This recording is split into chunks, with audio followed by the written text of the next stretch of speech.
A secondary contact in ACT is a person who has a relationship to a current or primary contact. These contacts are kept for informational purposes alone, as they do not appear alongside normal contacts in ACT. In this video, I want to show you how to create a secondary contact and then how to manage them should they ever get promoted out of that role. Now, a typical secondary contact might be an assistant or an intern who handles communication flow for somebody else, but really doesn't have the decision-making authority to get anything done.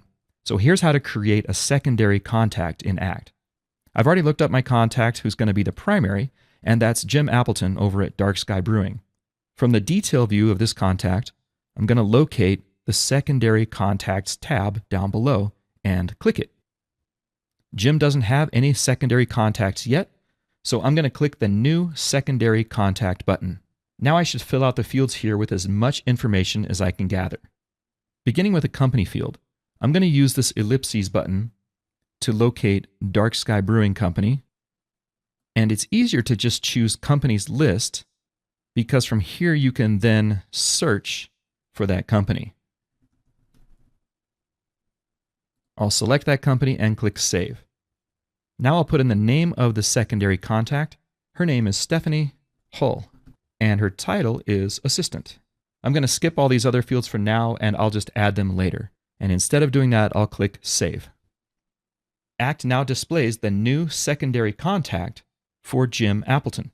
And once again, secondary contacts are not visible anywhere else. You cannot assign any other records, such as activities, histories, notes, etc., to a secondary contact. If you'd like to change the columns that appear here on the Secondary Contacts tab, then use the Customize Columns button to make those edits. While selecting a secondary contact, you can edit it or delete it, but sometimes a secondary contact will need to be promoted because you'll want to start recording history, opportunity, or activities with this contact. So let's say that now some time has passed and Stephanie is being promoted out of her role as an assistant and instead to a sales representative.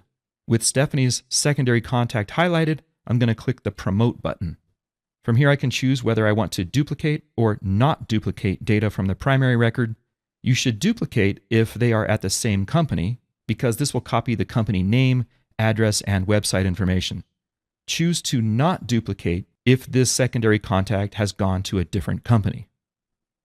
Notice now that Stephanie has been removed from Jim's Secondary Contacts tab.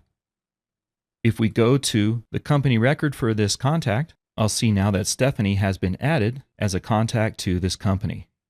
From here I can look at the detail view for her contact record and fill out the remaining fields that need to be completed.